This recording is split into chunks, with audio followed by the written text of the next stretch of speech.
I'm going to combine a few of my trainings together. And I've had this really interesting thought to how they all actually mesh, and I've never meshed them. So if you've been here for a year, you've seen all this content, but you've never seen it put together in the same way. And we say every single meeting we've had since we've been in this COVID-19 era that our managing our personal state is a level 10 of importance for us to perform out in the field, to keep our own heads right and to take care of our families and be who we need to be. There's never been a time to rise up like right now. The world needs leaders, and we have some training and abilities that are going to help us step into that. So first off, I'm going to pull this around so you guys can see it. Man, I don't know if you can see that, and I'll walk you through it if you can't. On my left here, I've got, you guys all need your pen and pad. Give you just a minute to get that down. And you can draw a line down the middle of it when you, right. So on the upper left-hand side, please write down beautiful state.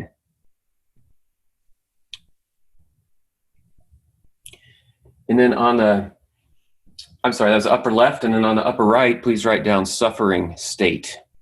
We took this amazing class, and the group's called O&O Academy, and they'd come to this conclusion. They'd studied human development and happiness and joy and enlightenment and all these really cool things. And they came to this amazing conclusion that there's only two states of being. If you really boil it down, you're either in a beautiful state or you're in a suffering state.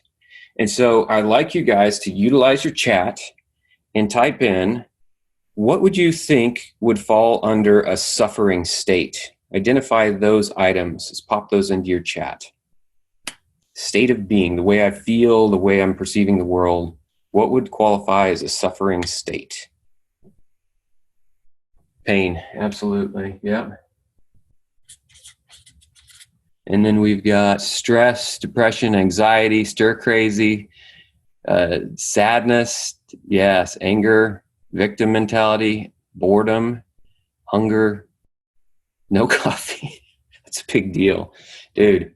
All right, so you guys, you get it. You get it. You know what a suffering state is. Now, on the other hand, beautiful state, let's type in, what do you feel like a beautiful state is? What are some of those feelings and emotions? Peace, calm, happiness, safety, acceptance, gratitude, joy, safe, satisfaction, that's cool. Love, accomplishment, relaxation, security, laughter, new dog. Not sure about that one. I love it, guys. Beautiful, great work. You guys get this, right? Now, if you even just writing down those words and hearing me say those words, you almost start to take in some of those feelings. It's really interesting. And so this is a brief meeting, so I don't have time to deep dive in suffering state and pull you guys back out of it. But this is no place to be. This is no place to live. And here's what's really interesting about it is, what do you think the line represents? I guess let's just keep using chat. This is working pretty good.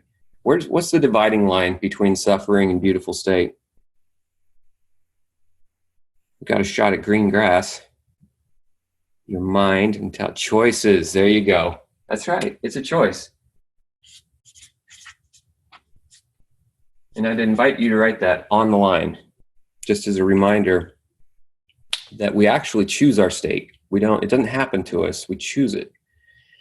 Pain is inevitable, but suffering is a choice. We choose that. We accept that, and we take that in and make it ours. That's our selection. So we can choose to focus on pain, or we can choose to focus on potential.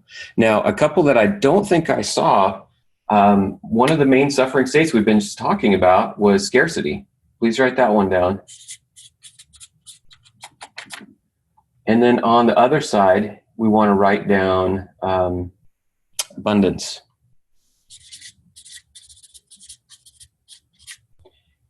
And those both, we've taught them in different settings, but they fall under suffering state and a beautiful state. So I think they're right. It does seem to be true. They're just two categories of states, and then there's lists down, and they all have nuance to them about how you work on making some adjustment in those. So this is really crazy. So I want you to turn your paper sideways, and on the side here, I want you to write down the word resistance.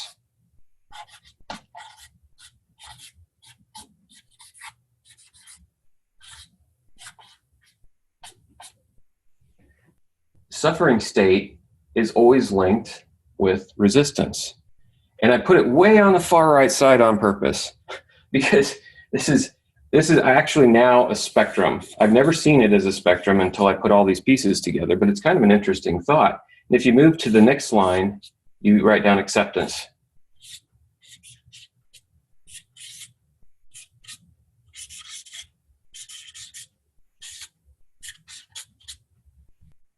The gap between acceptance and resistance is enormous, and the outcomes are enormous. If there's something that you're resistant to, you're closed, you're shut down, you're in scarcity, you're in pain.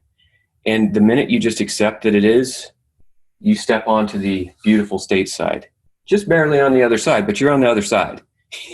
You're not suffering anymore. Acceptance alleviates suffering, and now you've got some capacities to become creative and start to paint some new stories around what it is that this situation is and what I can make of it. So the step into acceptance is enormous. And and you see it if you're working with people when they're resistant, they're closed, they're shut down, they've got all the reasons why things won't work. And when they step into acceptance, they become more open and creative, and they start solving problems. It's extraordinary to watch. You can see it so easily with kids when they're closed down versus once they accept and then they open and then possibilities appear. It's just mind-blowing. Acceptance, then in the middle, you'd write enthusiasm. I'm sorry, enjoyment. My bad. Got a little too eager.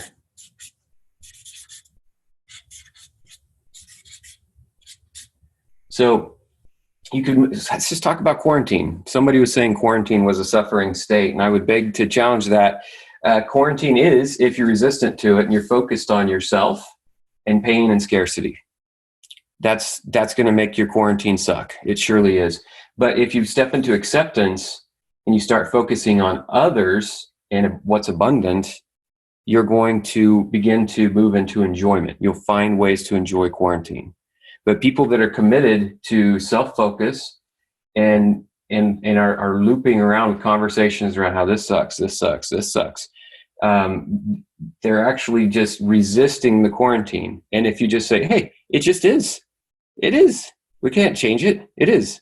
And now I accept the realities, and now I can empower myself to make radical changes into the way I perceive it and how I go about fixing it. And then past enjoyment is enthusiasm. Enthusiasm is something that you're really excited for. You're passionate from your soul that you want to go do. Now, you may not get too enthusiastic about quarantine, and that's totally fine. This is just a spectrum of possibility. You really, if you want to be happy, you want to feel fulfilled and good in your life, you want to play at least at a minimum in the acceptance realm. And so here's what we get to do is we get to measure and investigate ourselves in anywhere where we feel tension, friction, or discomfort. It's going to be linked to identifying with something that's occurring, an event or a story or something that's going on, and then we label it, and we're either going to take it in with resistance and wind up in a suffering state around it, or a beautiful state. But if we're feeling some tension and anxiety, we've already chosen the suffering state. So what I'd like you guys to do is just take a quiet moment and write down 3 areas where you are feeling that tension in your life and experiencing that discomfort that you're in a suffering state on. Just go ahead and write down 3 areas. Pick the one that you think would really make your life a little bit better, and go ahead and circle that one. The one you think would really make your days just a little bit better and take some pressure off of you and maybe bring some more enjoyment to your life and your family around you, go ahead and pick that one. I'd like you to just take a minute and think about if, what if you just imagine stepping into acceptance and away from resistance. Just imagine that. You don't have to. You can resist it. You can keep that. It's totally fine. I'm not going to tell you have to. I'm just saying, imagine yourself stepping into acceptance. Give yourself just a minute to feel what that would feel like if you were to accept it.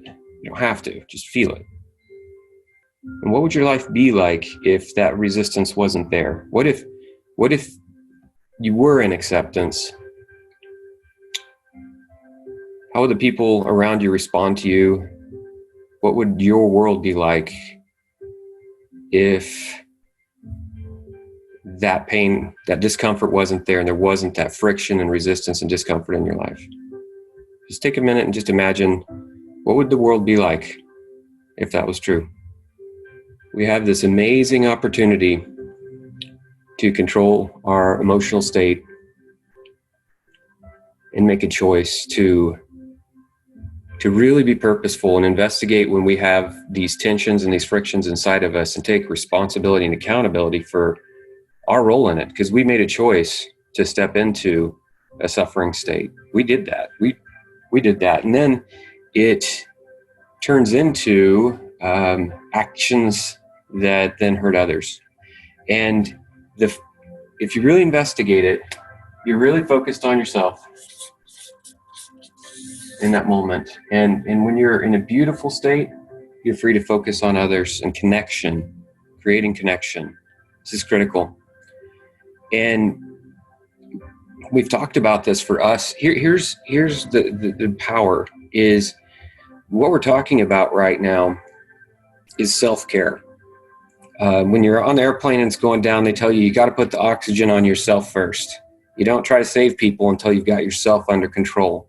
We're not capable of helping other people if we're not okay ourselves. So managing our own emotional state gives us capacity and the ability to be effective and to help other people. And the world needs this right now. You know, we've had this conversation about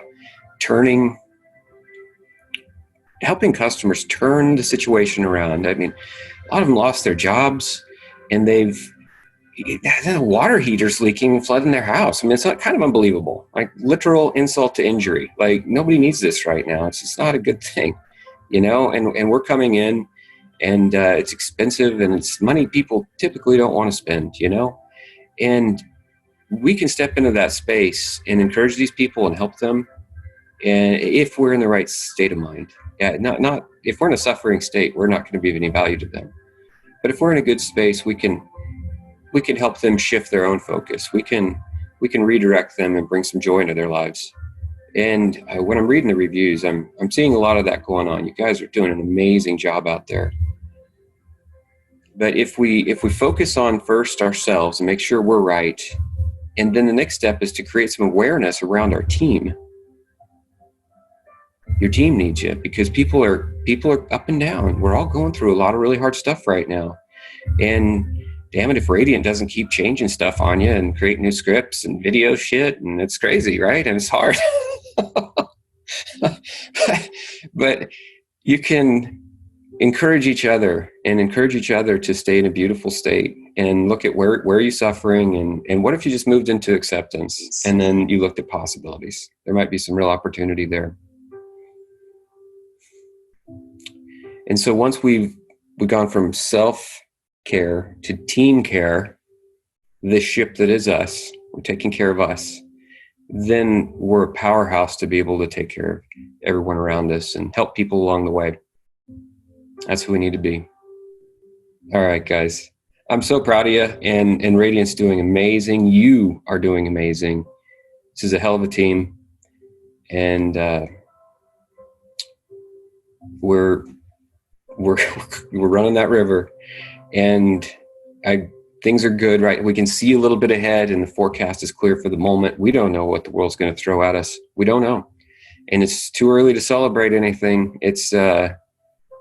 But we've done a damn good job to this point. So great job, all of you guys.